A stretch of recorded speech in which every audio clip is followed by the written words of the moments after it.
saw the gift you gave the offensive linemen, just the story behind all that, the idea to get them those, and how excited they were. Yeah, I got that golf cart, the club car, golf cart at home, and I was like, man, this is sweet. And I was thinking of ideas, and I wanted to change it up from what I've done in past years, and I figured I'd get them something that I enjoy, and I think y'all could see from some of the videos they enjoyed it. They were going around Arrowhead, and I got a little nervous because I thought I was gonna ship them to where they were going. They're like, no, we need to get in them right now and take them for a ride. So no, it's cool. I'm glad they enjoyed it, and I mean it's part of that part of the year, and they do a lot for me, so I'm gonna take care of them as well. Excited to play on Christmas Day? I am excited. Obviously, a little disappointed that I don't get to do the Christmas morning when Santa comes with the kids. But I get that whole afternoon and evening, and so to be able to play on Christmas Day right after everybody wakes up, they get their gifts. They're gonna turn the TV on. They're gonna see the Chiefs playing. It's gonna be it's extremely exciting and a great opportunity. How much do those guys actually play golf?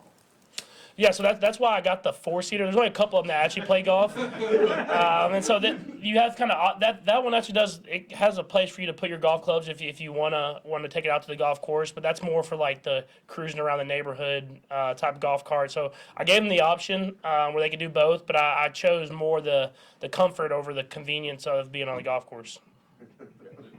We've been kind of seeing the progress for Rashee Rice over the past 4 weeks really breaking out. Just in your eyes, what's the ceiling for what he can eventually even be even further past that? Yeah, I mean, he still got a lot he can improve on, which is crazy to say. I mean, he's had such a great season. But just, I mean, the little things that NFL receivers do. I mean, he's got the explosiveness. He knows how to run the routes, but there's such the nuance and the how you run the routes, how you set one route up to run another one. But I'll say this: he's taken from the veterans, Marquez. I mean, from Justin Watson, from Travis. He listens and he learns as much as he can and tries to take that in. And I think that's why he's gotten better and better as the season's gone on. Patrick, you guys can clinch the division by winning this weekend. You've got some experience with that. What does that do for the preparation, one way or the other? Anything? Does it make it more difficult? Was it easier? Not necessarily. I think you just have to take it like it's a game you're going up against the Raiders. We know how intense it's going to be. We know this rivalry means to both sides. It's going to be a great battle, and we're excited for the opportunity to play at Arrowhead. And obviously, if we win, we can clinch the division, and that's part of it. But at the same time, I think it's just when you go up against these two teams go up against each other, there's another added step and the I don't want to say pressure, but the momentum of we got to go out there and give everything we got. So it's not part of any conversation that you have, locker room conversation? No, I mean everybody understands it, but at the same time, it's a game. I mean we have to go out there and play like just like every other game. Every game matters in this league, and so for us we have to put our best effort forward every single time. But I mean that's something we talk about before the beginning of the year. As our first goal is to win the AFC West. We understand it's a great challenge, and so we just have to come in with that mentality that we're going to do everything we can to win this week, and that will clinch our first goal if we can do that. You've had 3 games now to really get a feel for what's it like playing with Wanye protecting your blind side. Just where has he sort of progressed the most in that 3-game stretch, and how have you sort of tried to adjust to his blocking style? Yeah, I mean, I think what you know is that he's a battler. He's someone that's going to go out there and fight the entire game. He's getting better and better as far as technique and little things that we do within our offense and how Coach Heck wants it. But I think what you do know is that he's going to finish every play. He's going to go out there, and if he loses a rep, he's going to come back that next rep with that mentality. He's going to win that one, and he's not going to let anything affect his mentality. And so it's great whenever you can throw a guy in there like that, a young guy, and he steps up to the plate and he hits a base hit, or he gets a home run. I mean, he's ready to go, and whenever his number gets called, he's going to be ready to play. Does the protection scheme change much at all when you add a new guy, especially when he's a rookie, and when you know teams are blitzing you more than usual? Not necessarily. I mean, we stay on top of that stuff, and we try to be really like top tier as far as picking up protections and stuff like that. Obviously, you have pass rushers. I mean, with 98 on the other side, you have to make sure you added some attention to him. But their other guy, 51's been playing great too. So I mean, it's gonna be a great challenge for us going up against this team and this pass rush. But I think you just got to go out with the mentality of we're going to execute the game plan and let the guys win their matchups. Patrick, we saw some, maybe frustration, disappointment, whatever, when the cameras were on you after the tip fall of Kadarius. The cameras are always on you. We don't get to see all of those things happen on the sideline. But where are you now with just trust and maybe frustration level with some of the things that have happened, with him catching the ball? Yeah, I think in that moment I was frustrated at just the interception and giving the defense a short field. I mean, the defense was playing so well in that second half, especially, and I knew in that moment of the game you don't want to have turnovers and stuff like that. You want to either score, obviously first goal, but second goal is flip the field, let our defense play, and so getting that turnover and short yard and getting them into a position where they're basically after one play touchdown or whatever that was. That's on us as an offense, and so there's no added frustration towards any player. I mean, I know how hard these guys work. I've said it all year long. I see how they practice. I see how they work after practice, before practice, and I know that they're doing whatever they can to help the team out in the best way possible. And so they always know that I'm going to have that confidence in them. I'm going to keep firing the ball to them. That's just how I roll. Whenever I see the guy put in the work every single day, that I have trust that he's going to go out there and make the plays happen. So that's just the frustration, I think, was just over the whole situation, not necessarily directed at one person or another. You might not be able to answer this because it's maybe more a question for them, but what do you see from your receivers of their confidence level too? Because I mean, some of these younger guys have some ups and downs. Do they look like a confident group to you, especially the young ones? Yeah, I mean, I think they look confident. I mean, they joke around. They're having fun at practice. They're working their tail off. They understand they want to be better. I mean, everybody does.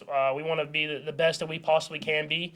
But at the same time, I know those guys are going to make plays, and I've seen them make plays on the biggest stage. So I know that they have the confidence and know that they believe in themselves as much as I believe in them. It's been limited looks, but what do you think Richie James could provide you guys if they get a little bit more opportunity on offense? Yeah, no, I think he's done a great job with the opportunities that he has had. I mean, you've seen he's going to catch the ball, get vertical, break tackles, be in the right spot at the right time. And so I know Coach was talking about we got to keep getting him more and more involved. Obviously, the injury in the middle of the season hurt his kind of production. But as he's gotten healthier and healthier, you see we're trying to add him in as much as we can.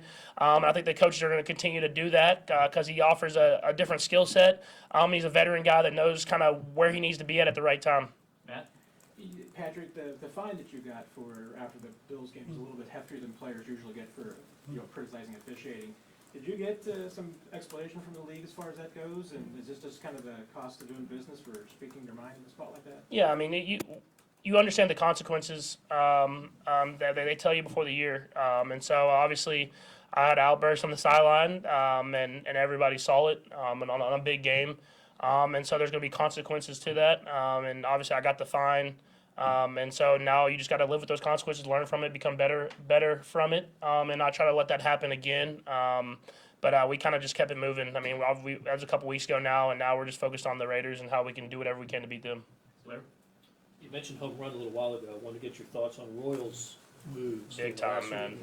No, I mean it's cool, man. I mean, obviously since I've been here, it's kind of been down a little bit. I mean, before I got here, I've talked to Travis a ton about it, how cool it was for those 2 World Series title runs. Obviously a lot of the players left, and now they're trying to rebuild that thing. You can see the young core. And how talented those guys are, and now they just want to add the veterans to come in and not only have their impact on the team, but they want them to influence that young core of how you do things the right way. And I mean, I think they have as good a chance as any to win in their division. I mean, it's going to be a great season, and I'm excited to be able to be there and just see it. And I want to see the decay. I want to see it packed, and how those World Series runs were. And so I'm super excited about it, obviously. And hopefully, I'm not going to try to. I'm my owner, so I can't really say anything. But hopefully, we have Bobby Witt here for a long time. So I'll say that.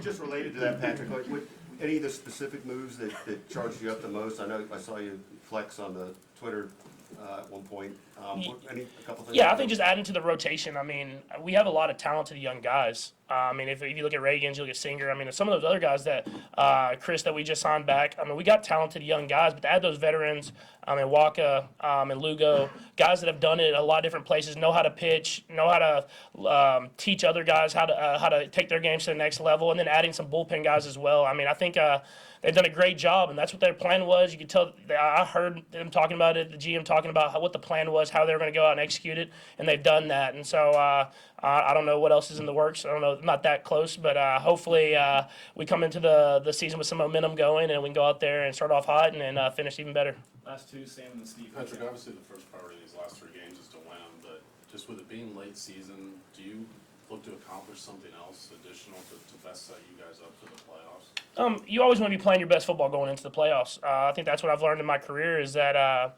you can start hot, but you want to be playing your best football whenever you get to the playoffs because it doesn't matter what your record is at that point. I mean, it's just whoever plays the best football is who ends up winning the Super Bowl. And so obviously, we did some good things in the last game, but I think if we can finish better, we started better finally. Now let's finish better, and so let's put that complete game together. And I think if we can do that and start getting better and better these last few games, we can get to the playoffs and be playing our best football. Then I think the AFC's wide open, and we'll be able to go out there and try to find a way to get to the Super Bowl. Steve? Patrick, you've had, talk about going into the playoffs, you've had Jared, Pop, now most recently Clyde, all that success this season. How beneficial is that? Yeah, I mean, they all have different skill sets, and they all do a great job of just being ready for the moment. I think that speaks to the room. It speaks to how much pride they have in not only one guy having success, but everyone having success. And you see it on the sideline when you see the little snippets. I mean, they all want to score. They want the other guy to score as much as they want to score. And so that speaks to the type of room that they have, is that they want everyone to have success, and they're going to capitalize on their moment and be ready for it. Appreciate y'all.